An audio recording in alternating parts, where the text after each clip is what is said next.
এ রাজ্যে মহিলারা সুরক্ষিত নয়। জেপি নাড্ডার এহেন মন্তব্যের প্রতিক্রিয়ায় মেজাজ হারালেন ফিরহাদ। আর তার মতে হাথরাস, অন্য মণিপুর, গুজরাট সহ বিজেপি শাসিত রাজ্যগুলিতে মহিলাদের উপর কি ধরনের অত্যাচার হচ্ছে তা কি বিজেপির নেতারা চোখে দেখতে পাচ্ছে না? যারা এহেন মন্তব্য করে এ রাজ্যের মুখ্যমন্ত্রী মমতা বন্দ্যোপাধ্যায়ের পদত্যাগ দাবি করছেন, তাদের উচিত গুজরাটের মুখ্যমন্ত্রী থেকে শুরু করে উত্তরপ্রদেশের মুখ্যমন্ত্রী সহ একাধিক বিজেপি মুখ্যমন্ত্রী ও নেতার পদত্যাগ করা উচিত। এই রাজ্যের মুখ্যমন্ত্রী মমতা বন্দ্যোপাধ্যায় আইনের শাসন প্রতিষ্ঠিত করতে পেরেছেন। এরা যে ক্রাইম হলেও মমতা বন্দ্যোপাধ্যায়ের সরকার এবং প্রশাসন তাকে রেয়াত করে না। যোগী রাজ্যের মতো এখানে এনকাউন্টার না হলেও কঠোর হাতে দোষীদেরকে আইনের সামনে বা বিচার ব্যবস্থার সামনে দাঁড় করানো হয়। বিচার ব্যবস্থার নির্দেশ অনুসারেই তাদের শাস্তির ব্যবস্থা করা হয়। তাদেরকে ডাকা হয়েছিল গ্রামের মাতব্বররা এবং মোড়লরা তাদেরকে এটা আমি জানি না, যখন এটা নিয়ে বলবো। এই যে ঘটনাটা যেটাও বললো জেপি নাড্ডা, তিনি পোস্ট করে বলছেন মহিলারা নিরাপদ নয় পশ্চিমবঙ্গে। মণিপুরে নিরাপদ, হাথরাসে নিরাপদ, গুজরাটে নিরাপদ।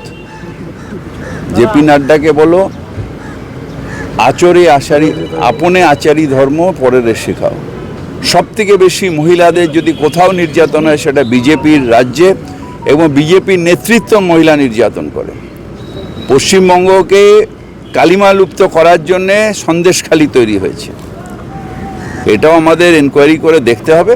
দেখুন, পশ্চিমবঙ্গে এটা কোনো ডাউট নেই, মমতা ব্যানার্জির প্রশাসনে যদি কেউ অন্যায় করে দৃষ্টান্তমূলক শাস্তি।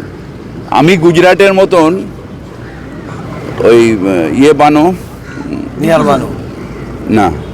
বিলকিস বানো কেসে নিয়ে এসে বলতে পারি না যে এরা বিজেপির সদস্য বা কোনো এরা ভালো বলে তাদের মালা দিয়ে এখানে বার করা হয় না। ক্রিমিনাল মমতা বন্দ্যোপাধ্যায় কঠোর হাতে সেই সব ক্রিমিনালকে মোকাবিলা করবে। আইন নিজের হাতে নিলে আইনের মতন চলবে। এটা গুজরাট নয়, বিজেপি শাসিত নয় যে তাদের মালা পরানো হবে। আইন অনুযায়ী যা কঠোর শাস্তি, সেই শাস্তি মমতা ব্যানার্জির প্রশাসন দেবে। গৌরব ভাটিয়া নেতা, তিনি মারাত্মক একটা দাবি করেছেন। তিনি বলছেন এর জন্য মমতা বন্দ্যোপাধ্যায়ের পদত্যাগ তিনি দাবি করছেন। তাহলে আগে পদত্যাগ করুক গুজরাটের মুখ্যমন্ত্রীর, যিনি ধর্ষণ কেসে কনভিকশন হওয়ার পরেও গুজরাট সরকার তাদের মালা পরিয়ে বার করেছে, তার শাস্তি হবে। সেকেন্ড পদত্যাগ করতে হবে অমিত শাহকে, যার এলাকি হুন্ডনে গুজরাটের ওই কেস হয়েছিল। হাথরাসের কেসে আগে যোগীনাথকে পদত্যাগ করতে হবে। কত পদত্যাগ করবে বিজেপি? বাবার ক্ষমতা আছে, পদত্যাগ করবে। মমতা বন্দ্যোপাধ্যায় অন্যায় সহ্য করেন না। যখনই আসে কঠোর হাতে প্রশাসনকে কাজ করতে বলেন। নিশ্চিতভাবে ক্রিমিনাল আছে, এবং ক্রিমিনালদের কোনো সাহায্য মমতা বন্দ্যোপাধ্যায়ের প্রশাসন করে না। যদি কেউ ক্রাইম করে আইন হাতে নেয়, আইনে অনুযায়ী তার শাস্তি হবে। আমাদের এখানে এনকাউন্টারও আবার হয় না। নেতাকে বাঁচানোর জন্য যেরকম উত্তরপ্রদেশে এনকাউন্টার হয়ে যায় যোগীর রাজ্যে, এখানে সেটা হয় না।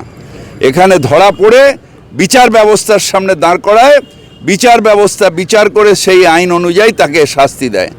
এখানে আমরা নিজেদের হাতে আইন নিই না। ওটাও তো এনকাউন্টার করাটাও তো আইন হাতে নেওয়া। কিভাবে নিল যোগীর রাজ্যে আইন হাতে? হাঁ করে বসে আছেন কেন বিজেপির যারা টুইট মাস্টার? গৌরব ভাটিয়া আরো বলছেন যে বাংলায় তালিবান রাজ চলছে। আরে গৌরব ভাটিয়াকে বলুন আগে দেখতে, যেখানে এনকাউন্টার হয় ওদের দেশে, যেখানে ধর্ষণ হয়। আমি যা শুনতে পাই বিজেপির নেতাদেরই তো বেশিরভাগই এইসব অভ্যাস। সামাজিক একটা এখানে আসে যারা বিজেপির নেতা, শুনছি নাকি তাদের আবার অন্যরকম কেস হয়। এই শুনি, আমি জানি না ঠিক। বলছি দাদা, কলকাতা শহরে এই যে প্রত্যেকটা বাড়ির সামনে পুলিশ দেওয়া সম্ভব নয়, কিন্তু আইন এমন হবে যে আইনের ভয় মানুষের মধ্যে থাকবে, যে আমি যদি অন্যায় করি আইন অনুযায়ী ব্যবস্থা হবে। পলিটিক্যাল ইউজ অফ ল, এটা করে আইনের যে এটাকে নামিয়ে দেওয়া হয় বিজেপিতে। আর আমাদের এখানে অ্যাকচুয়াল ইউজ অফ ল করে আইনের শাসনটাকে আরও আমরা করি। তাই আমাদের এখানে যদি ক্রাইম রেট বলেন সব থেকে কম। কলকাতায় যদি সেফেস্ট সিটি যদি ভারতবর্ষে একটাও থাকে তাহলে সেটা হচ্ছে কলকাতা। তার কারণ আমরা আইন ব্যবস্থায় বিশ্বাস করি, আইনকে হাতে নেওয়ায় বিশ্বাস করি না, এনকাউন্টারে বিশ্বাস করি না। কিন্তু হোস্টেলের এই যে ঘটনা, হোস্টেলের ঘটনা নিশ্চয়ই নিন্দনীয়, নিশ্চয়ই নিন্দনীয়। একটা লোককে মেরে দেবে এটা হয় না, নজরদারি কি আদৌ ছিল? আদৌ নজরদারি না, এটাও একটা ষড়যন্ত্র, গুজব তোলা। এই এই এই এই এই ওটা ওটা হচ্ছে, একটা ছেলে একটা শিয়াল কাঁদছে সব শিয়াল, এগুলো কিভাবে হচ্ছে?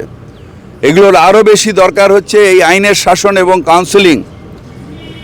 একটা ডাইনি সন্দেহ একজনকে পিটিয়ে দিচ্ছে, চোর সন্দেহ একজনকে পিটিয়ে দিচ্ছে, এগুলো সামাজিকভাবে এদের আরও কাউন্সেলিং দরকার। আর সেকেন্ড হচ্ছে আইনের শাসন এমন হবে যে আইন একটা দণ্ড দিলে হাজার হাজার লাখ লাখ লোক দেখে নেবে, না এটা যদি আমি হাতে নিই তাহলে আমার এই দণ্ড। এবং সেটা বাংলায় হচ্ছে। আমরা তো ওই কামধনির যারা কনভিক্টেড তাদের তো আমরা মালা পরাবো না, তারা কনভিক্টেড জেলের মধ্যেই থাকবে। দাদা পুরসভা তো